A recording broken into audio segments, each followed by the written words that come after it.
Finally വീരധീരസൂരൻ എന്ന ചിത്രത്തിൻ്റെ ആദ്യ റെസ്പോൺസ് ഇപ്പോൾ ലഭിച്ചിട്ടുണ്ട്. ആ ഒരു അപ്ഡേഷനാണ് ഇന്നൊരു വീഡിയോ ഭാഗത്തെ. വീഡിയോയിലേക്ക് മുമ്പ് വീഡിയോ ലൈക്ക് ചെയ്യുക, ചാനൽ സബ്സ്ക്രൈബ് ചെയ്യുക.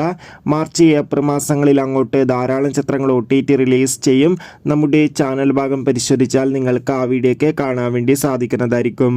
മോഹൻലാൽ, മഞ്ജു വാര്യർ, ടൊവിനോ തോമസ് എന്നിവയൊക്കെ പ്രധാന കഥാപാത്രങ്ങളായെത്തിയ എമ്പുരാൻ എന്ന ചിത്രത്തിൻ്റെ ഏറ്റവും പുതിയ കളക്ഷൻ വീഡിയോ നമ്മുടെ ചാനൽ ഭാഗം പരിശോധിച്ചാൽ നിങ്ങൾക്ക് കാണാൻ വേണ്ടി സാധിക്കുന്നതായിരിക്കും. നേരെ ഇന്നത്തെ വീഡിയോയിലേക്ക് പോകാം.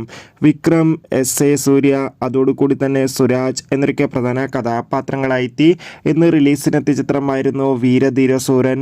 ഏവരുമേറെ ആകാംക്ഷയുടെ ചിത്രത്തിൻ്റെ റിലീസിനായി കാത്തിരിക്കുകയായിരുന്നു. ഫൈനലി ചിത്രത്തിൻ്റെ ആദ്യ റെസ്പോൺസ് ഇപ്പോൾ പുറത്തുവന്നിരിക്കുകയാണ്. ചിത്രത്തിൻ്റെ ആദ്യ ഷോ കഴിയുമ്പോൾ ചിത്രത്തിൻ്റെ മികച്ചൊരു അഭിപ്രായമാണ് ഇപ്പോൾ വന്നുകൊണ്ടിരിക്കുന്നത്. ചിത്രം ഒരു പക്ക ആക്ഷൻ എൻ്റർടൈൻമെൻ്റ് ആണെന്നും ചിത്രത്തിൽ നമുക്ക് വിക്രമിൻ്റെ മികച്ച അഭിനയം, മികച്ച ആക്ഷൻ രംഗങ്ങളും കാണാൻ വേണ്ടി സാധിക്കുന്നുണ്ടെന്ന് റിപ്പോർട്ടുകൾ സൂചിപ്പിക്കുന്നുണ്ട്. കാത്തിരിക്കാം. ബൈ.